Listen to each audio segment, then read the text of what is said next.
말씀 보시겠습니다. 오늘 함께 보실 말씀은 사도행전 9장 10절에서 22절까지의 말씀입니다. 사도행전 9장 10절에서 22절까지의 말씀, 우리 한 목소리로 합독합니다.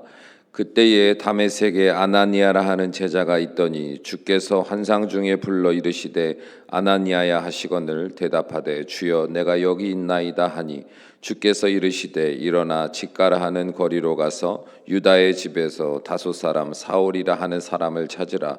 그가 기도하는 중이니라.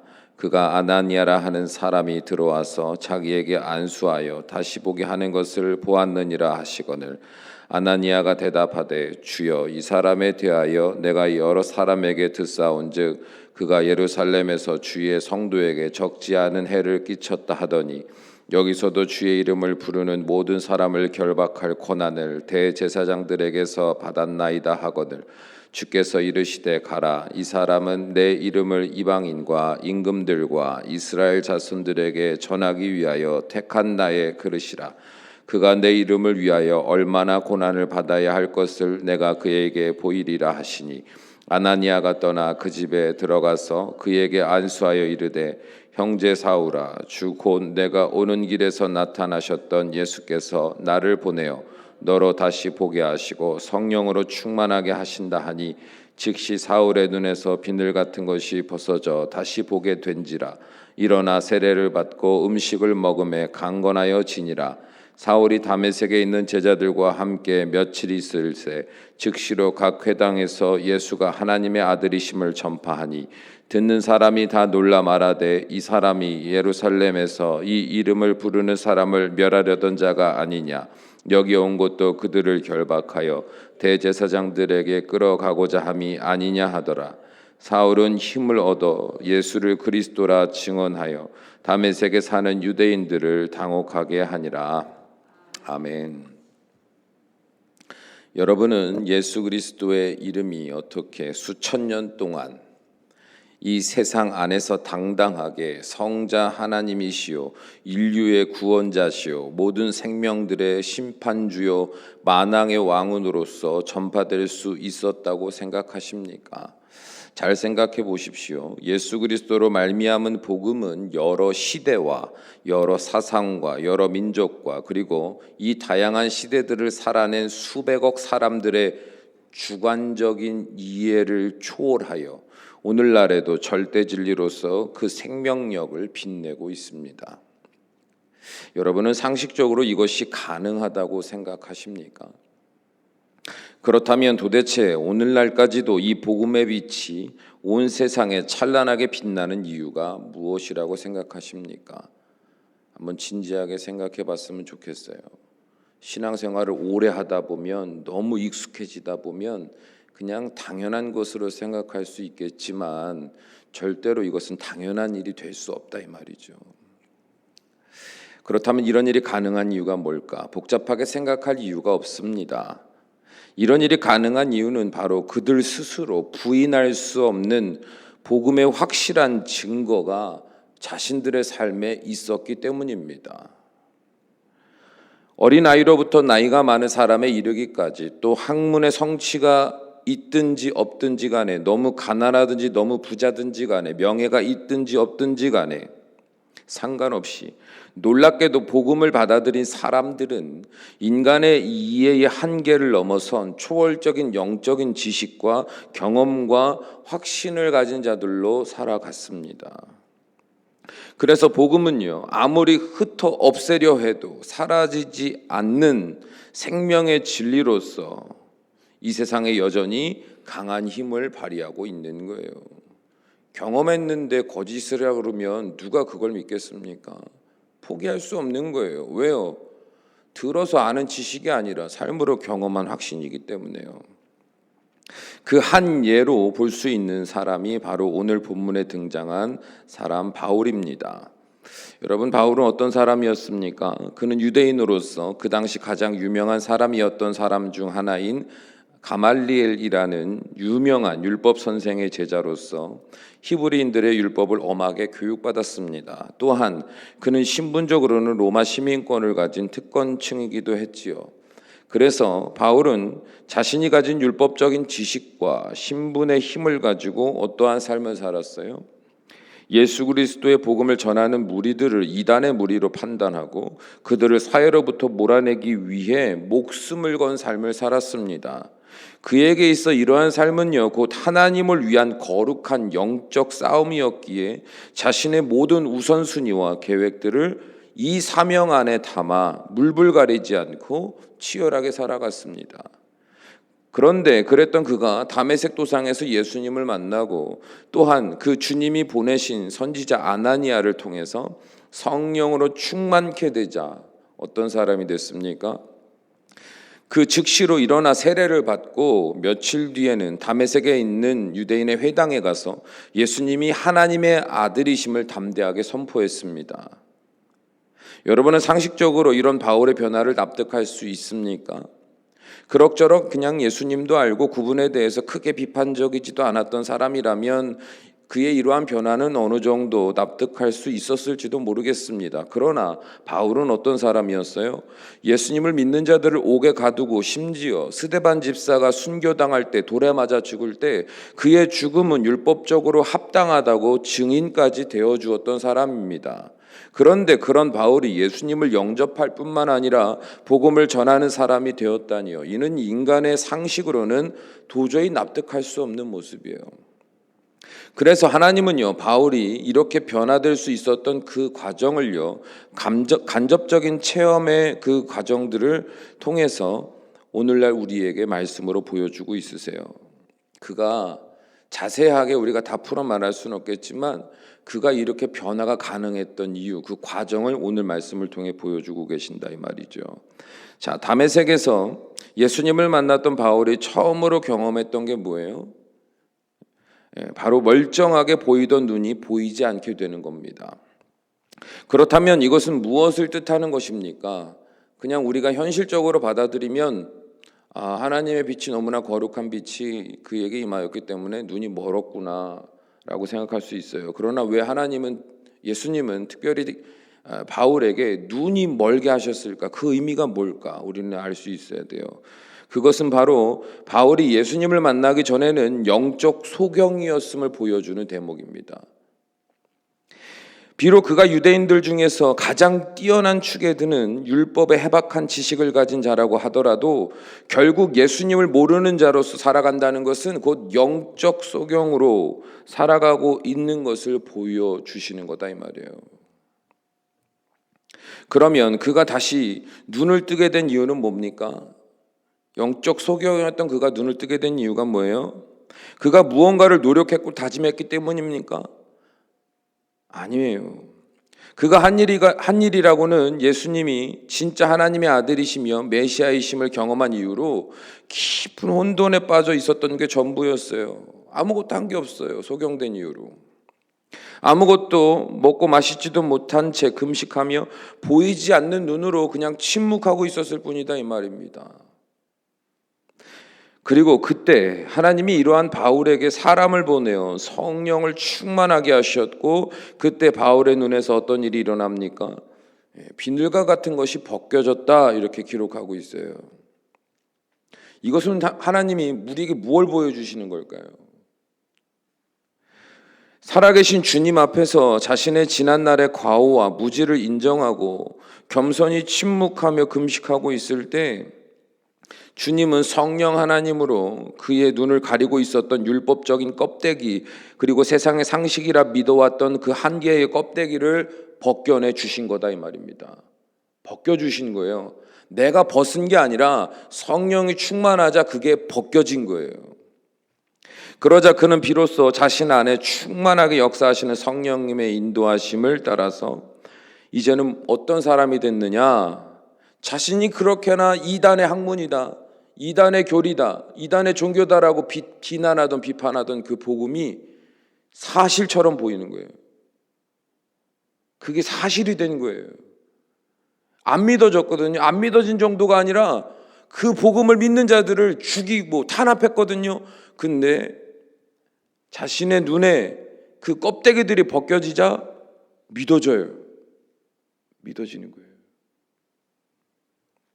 이게 믿어지는 게 그냥 우리가 생각하는 지식으로 믿어지는 게 아니라 믿어지니까, 그게 마음의 확신이 되니까 그 불타오르는 복음의 확신을 들고 가만히 있을 수가 없어서 자신의 수치, 자신의 자존심, 자신의 명예 다 버리고 회당으로 뛰어나아가 내가 탄압하던, 내가 싫어하던, 믿지 아니하던 예수가 정말 메시아다 전할 수밖에 없었던 거예요.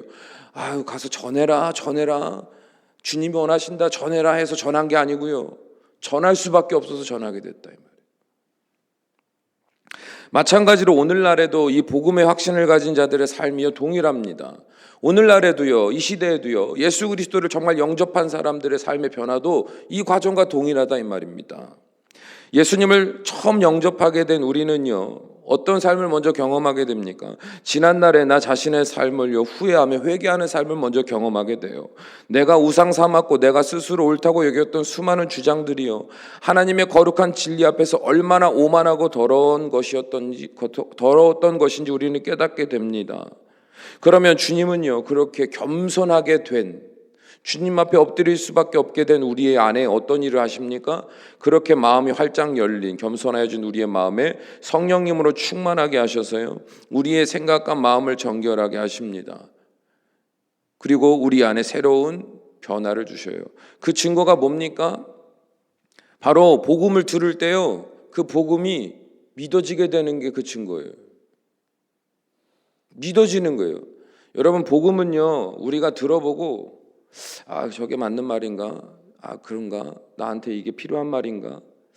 저렇게 말씀하시는 거는 잘못된 해석 아닌가? 라고 우리가 만약에 말씀을 듣는데 안 들리잖아요. 그건 우리의 눈이 감긴 거예요. 말씀이 믿어지는 게 아니고 지금 말씀을 뭐 하고 있어요? 변화되기 전 사울처럼 판단하는 겁니다. 여러분, 말씀이요, 믿어지는 게 아니라 판단되기 시작하면 그것은 뭔가 영적으로 큰 문제에 빠졌다는 거예요. 목사라는 사람의 말을 믿으라는 게 아니에요. 목사도 연약한 인간인데 그가 하는 말이 뭐 얼마나 대단하겠습니까? 그러나 연약한 사람의 입술을 통해서 복음을 증거하게 하시는 하나님의 역사는요, 어린아이가 전하는 복음 안에서도요, 모든 사람들로 하여금 복음이 믿어지게 하고 그 놀라운 능력을 경험하게 하신 하나님의 능력이 있는 줄로 믿습니다. 사람에 대한 감정 껍데기 다 벗겨버리고, 사람에 대한 이해 판단 다 벗겨버리고, 그 입술을 통해서 전하여 주시는 복음이 내 안에서 지금 믿어지냐, 들리느냐. 만약에 내 눈이 껍데기가 가려져서 들리긴 들리나 믿어지지 않아요. 들리긴 들리나 내 안에 주님의 뜻이 전혀 분별되지 않아요. 들리긴 들리나 내 마음에 주님의 복음으로 말미암은 뜨거운 은혜가, 그 열정이 타오르지 않습니다. 그렇다면 문제가 있는 거다 이 말이에요. 많은 그리스도인들이요, 처음에는요, 순수하게 주님이 그 세상의 껍데기, 내가 옳다 기준으로 여겼던 수많은 눈앞에 가리고 있던 그 껍데기를 벗겨내실 때 우리는 막 믿어졌어요. 복음이 기뻐요. 와, 진짜구나. 막 설렙니다. 막 달콤합니다. 사모됩니다. 그러나 어느 날부터인가 그게 보이지 않게 된다 이 말이에요. 들리지 않고 믿어지지 않아요. 왜요? 우리는 연약하기 때문입니다. 수시로 여러분이 하루하루 경험하는 그 삶의 그 흔적들, 기억들이요, 그냥 방치하면 우리의 눈을 가리는, 복음을 보아도 들어도 믿지 못하게 하는 껍데기가 된다 이 말입니다. 그러므로 사도 바울의 고백처럼 우리는 날마다 내가 죽는 경험이 필요한 거예요. 주님이 새날을 주십니다. 새날을 주시는 이유는 뭐예요? 우리의 생명이 남았으니까, 아직 죽을 날이 안 됐으니까, 죽기 직전까지 그냥 우리가 살아낼, 그냥 누구나 다 살게 되는 새날입니까? 그렇게 생각하시면 큰 착각인 거예요. 하나님이 당장 부르시지 않고 남겨두시는 이유는 뭡니까? 여러분, 크게 두 가지를 생각할 수 있어야 돼요. 첫 번째로는요, 우리의 구원을 이루시기 위함이에요. 신앙생활의 연수와 상관없습니다. 하나님의 뜻대로 산 자만이 하나님 앞에서 합법을 행한 자예요. 하나님이 우리의 생명을 연장하시는 이유는요, 우리가 나를 통해 하나님의 사명을 이루고, 아니요. 여러분, 사명은요, 내가 이뤄야지 노력해서 이루어지는 게 아니라요, 그 사명 안에서 복음이 불타는 자들이 자연스럽게 이루는 게 사명이에요. 성경은 그 역사지 누가 가라 그래갖고 배워서 하는 거, 억지로 하는 거 아니거든요. 내가 그럴 수밖에 없는 거예요. 만약에 그렇지 않는 거라면, 그런 사명에 대한 열정이 없다면요, 전혀 상관없는 마음이라면, 그래서 주님은요, 우리의 생명을 연장시켜 주시는 거예요. 구원의 기회를 주시는 거다 이 말입니다. 복음이 복음으로 믿어지고 내 소견, 내 생각, 주관 상관없이 주님 말씀하시면 순종할 수 있는 심령으로, 그래서 구원의 길 걸어가는 사람으로 살 수 있도록 우리의 생명을 연장시켜서요, 계속 주님이 기회 주시는 거예요. 두 번째로는 주님께서 순전한 우리의 심령 되게 하시고 성령께서 보게 하시는 대로, 말씀을 통해 듣게 하시는 대로, 믿어지게 하시는 대로 우리를 통해 이루실 일이 있기 때문에 우리의 생명을 연장시켜 주시는 겁니다. 사랑하는 여러분, 복음의 확신이 내 안에서 희미해져 가는 것 같습니까? 여러분, 그대로 방치하시면 안 돼요. 그대로 방치하시면 안 됩니다. 말씀을 듣기는 들으나 내 안에 믿음이 안 됩니까? 확신이 안 됩니까? 그래서 주님이 새날을 주시기는 주셨지만 그 새날을 가지고 살아갈 때, 또 내가 다가올 내일을 기대할 때 성령 하나님으로 충만하신 하나님이 나를 인도하심에 대한 확신과, 그래서 내가 하나님을 위하여 내 안에 거룩하게 일어나는 소망이 없으십니까? 여러분, 그러면 제일 먼저 주님 앞에 엎드려 이 사도 바울과 같이 금식하며 침묵하며 겸손히 내가 옳다 그르다는 주장 내려놓고 엎드려 있어야 돼요. 주의 도우심을 구하셔야 됩니다. 그러면 하나님께서 그 겸손하여진 마음에, 나의 주장이 사라진 그 마음에 성령 하나님으로 충만히 함께 하셔서 우리의 눈을 가리고 있는 것이 무엇인지 깨닫게 하시고 회개함으로 벗겨지게 하실 줄로 믿습니다. 그러면 우리는 다시금 복음의 뜨거운 은혜를 경험하고 그 복음의 확신을 가지고 여러분의 삶 가운데 하나님이 새날 가운데 이루실 놀라운 일들을 여러분의 삶으로 경험하게 하시고, 그래서 여러분 또한 믿음의 선배들처럼 주의 복음을 증거할 수밖에 없고 주의 복음을 따라 살 수밖에 없는 복되고도 아름다운 인생이 되게 될 줄로 믿습니다. 기도하시겠습니다. 사랑이 많으신 아버지 하나님, 마지막 때에 주님은 그 징조로 말씀하신 것이 있는데 그 중에 하나, 경건의 모양은 있으나 경건의 능력은 부인하는 삶을 말씀하셨습니다. 사랑이 많으신 아버지 하나님, 이 시대를 살아가는 수많은 그리스도인들, 그들의 인생이 과연 하나님이 보실 때 어떠한 인생인가 두렵고 떨림으로 생각해 봅니다.